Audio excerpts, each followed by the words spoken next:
Hello students, आज मैं explain करने वाला हूँ आपको हमारी 10th बुक की poem a tiger in the zoo. सबसे पहले मैं आपको थीम के बारे में बता दूं कि ये जो पोएम है वो किस चीज़ पर बेस्ड है।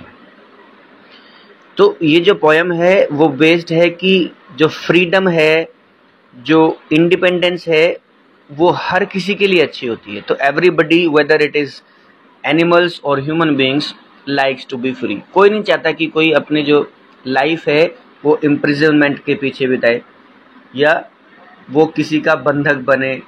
तो nobody likes to be live a life of slavery और लाइफ ऑफ कन्फाइनमेंट। तो इसने शो, द पोएट ने जो है वो शो किया है कि एक टाइगर है और टाइगर एक्चुअल में जो उसका नेचुरल हैबिटेट है वो क्या है? जंगल। टाइगर जो है जंगल में रहता है और जो उसका नेचुरल बिहेवियर है उसको अपने हिसाब से जीता है। जैसे वो शिकार करता है या डराता है, जंप करता है, ब्रेवरी के साथ, फ्रीडम के साथ वो जो जीता है। लेकिन ह्यूमन बीइंग्स ने क्या किया? बहुत सारे एनिमल्स को जू में डाल दिया। अब जू में डाल के उनकी जो सारी ताकत है, जो उनका सारा फ्रीडम है वो कर्टेल हो गई है और जिस नेचुरल बिहेवियर के साथ वो जीना चाहते हैं वो नेचुरल बिहेवियर अब वो जू में या जू के अंदर जो पिंजरा है उसमें वो शो नहीं कर सकते। तो इस पोएम में एक इमेजरी के थ्रू शो किया है, डिस्क्राइब किया है कि जो एक टाइगर है वो किसी जू में एक पिंजरे में बंद है और उसका बिहेवियर कैसा है। और अगर वो वहाँ पर नहीं होता, अगर वो अपने नेचुरल हैबिटेट में मीन्स फॉरेस्ट में होता तो उसका बिहेवियर कैसा होता। तो the poet draws a comparison between the two situations. तो पहला स्टैंजा शुरू होता है कि कैसे एक टाइगर एक केज में बंद है, जो पिंजरा है जू में। He stalks in his vivid stripes the few steps of his cage on pads of velvet quiet in his quiet rage.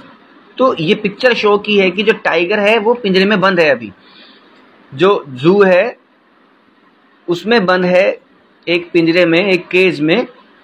तो कुछ कदम चलता है। पहले तो उसकी फिजिकल अपीयरेंस के बारे में बताता है। बड़ी क्लियर सी स्ट्राइप्स हैं, धारियां हैं उस टाइगर की बॉडी के ऊपर, स्किन के ऊपर। ही स्टॉक्स, कुछ कदम चलता है। वो स्टॉक्स का मतलब लंबे लंबे कदम से चलना।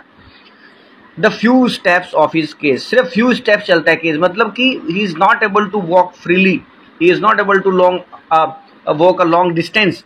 सिर्फ जो पिंजरा है उसमें कुछ स्टेप्स वो चल पाता है, because he is confined in the cage. और चलता किस पे है? Of pads of velvet quiet. जो उसके जो पैड्स ऑफ वेलवेट क्वाइट का मतलब क्या है? जो उसके क्लोज हैं, जो उसके या फिर उसके जो फीट हैं वो वेलवेट की तरह एकदम सॉफ्ट है, मखमल की तरह एकदम वो सॉफ्ट है। और क्वाइट का मतलब यहाँ पर शो किया है कि वो बड़ा बिना किसी एंगर के चल रहा है, बिना किसी गुस्से को शो करते हुए चल रहा है। अल्टीमेटली अगर मैं इस फ्रेज की बात करूं, पैड्स ऑफ वेलवेट क्वाइट, इसका मतलब है कि उसके पैर हैं जब वो चल रहा है वो बिल्कुल एकदम सॉफ्ट है। नीचे से उसका जो पंजा, वो जो क्लॉज है, तो बिल्कुल भी वो नॉइस नहीं कर रहे चलते हुए, ठीक है, वो सॉफ्ट है। इन हिज क्वाइट रेज, हालांकि गुस्सा है but in his quiet rage. बड़ा एक ऑक्सीमोरॉन भी हम कह सकते हैं। यहाँ पर कुछ पोएटिक डिवाइसेस होते हैं तो ऑक्सीमोरॉन है। ऑक्सीमोरॉन क्या होता है? जब दो अपोजिट चीजों को एक साथ रिप्रेजेंट किया जाता है। तो क्वाइट और रेज दोनों के दोनों अपोजिट हैं। रेज मीन्स गुस्सा, क्वाइट मीन्स शांत। तो इसका मतलब क्या हुआ कि वो गुस्सा तो है उसको, but he is not able to show his anger. तो अंदर ही अंदर उसने अपने एंगर को मन में दफनाया हुआ है। तो ही सप्रेस्ड हिज एंगर। अब नेक्स्ट स्टैंजा में पोएट बताते हैं कि अगर वो टाइगर अपने नेचुरल हैबिटेट में, नेचुरल हैबिटेट मीन्स कि जंगल में अगर होता तो क्या करता, या उसको वहां होना चाहिए और क्या करना चाहिए? ही should B lurking in the shadow sliding through the long grass. कि वो अपने आप को छुपा कर बैठा होगा। इन द शेडो का मतलब जो जंगल है वहां पे बहुत सारे ट्रीज होंगे, तो वहां पे अपने आप को, लर्किंग का मतलब छुपाना, तो वहां पर छुपा होना चाहिए। और बिल्कुल बहुत सारा ग्रास वगैरह वहां पे होगा, वहां पे वो स्लाइड करता हुआ आएगा near the water hole where plump deer pass. Water hole का मतलब यहाँ पर कोई भी वाटर बॉडी हो सकती है, नदी हो सकता है, तालाब हो सकता है, ठीक है।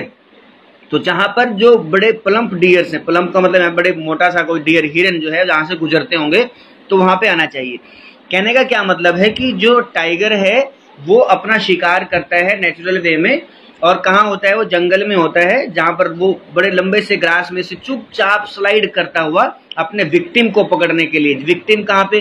पानी पीने के लिए कई सारे एनिमल्स आएंगे वहां पे रिवर के आसपास, तो उसको पता होता है कि whenever any animal will come here to extinguish his thirst, अपने प्यास को बुझाने के लिए आएगा।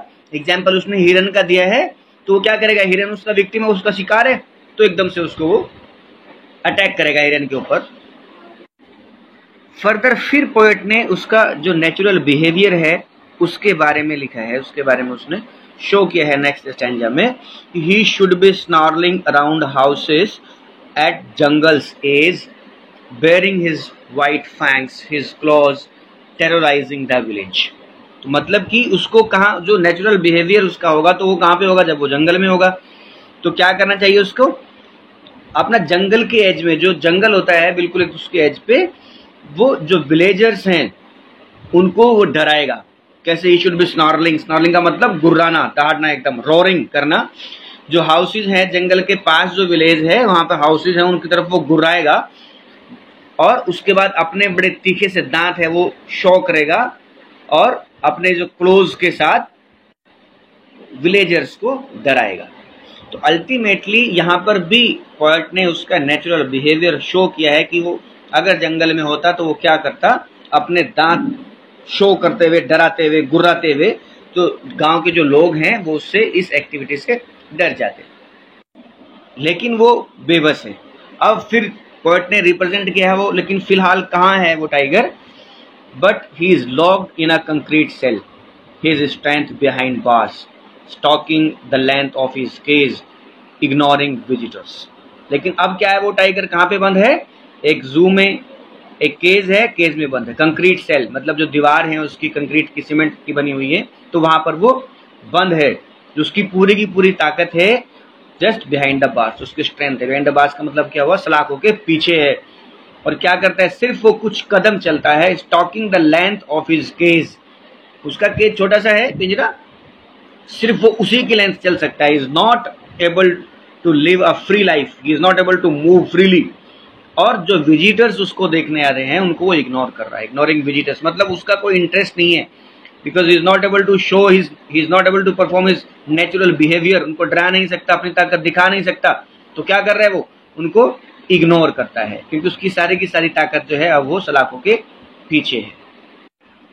और लास्ट में फिर पोएट ने जू की सिचुएशन बताई है उसकी, कि किस तरीके से वो मजबूर है और किस तरीके से वो बिहेव करता है लास्ट में। He hears the last voice at night, the patrolling cars, and stairs with his brilliant eyes at the brilliant stars. और लास्ट में वो रात को भी, लेट नाइट में भी, जो कार है, पेट्रोलिंग कार्स हैं, उनकी आवाज वो सुनता है। पेट्रोलिंग कार्स हो सकता है कि जू अथॉरिटीज की कार्स हों या पुलिस की कार्स हो, जो इन्वेस्टिगेट करने के लिए, चेक करने के लिए आती हैं, तो उनकी वॉइस वो सुनता है। मतलब लास्ट नाइट तक में भी वो डिस्टर्ब्ड रहता है, is not able to sleep properly, अपना नेचुरल स्लीप नहीं ले सकता वो। और फिर क्या करता है वो बेचारा? And stairs with his brilliant eyes at the brilliant stars, जो चमकते हुए सितारे हैं उनकी तरफ वो अपनी चमकती हुई आंखों से देखता है। स्टेयर का मतलब देखना, for a longer time. Stare थोड़ा सा डिफरेंट होता है सी से बहुत से। तो क्यों, ये भी इंपॉर्टेंट लाइन बन जाती है कि ब्रिलियंट आईज से क्यों वो देखता है, यानी कि एक होप, ऊपर जो उसकी लाइफ है, ऊपर क्यों देखता है वो, स्काई में क्यों देखता है वो, जो स्टार्स हैं? क्योंकि जो लाइफ है ऊपर की, नेचर की जो लाइफ है वो फ्री है एकदम। तो जो फ्रीडम की जो लाइफ है वो उसके लिए कामना करता है, longs for the life of freedom. और इसलिए वो एक होप में, उसकी आंखों में एक चमक है, एक होप है उसकी आंखों में, तो वो कामना करता है अपनी नेचुरल लाइफ की, और इसलिए वो ऊपर स्काई में स्टार्स की तरफ देखता है। Okay, thank you students.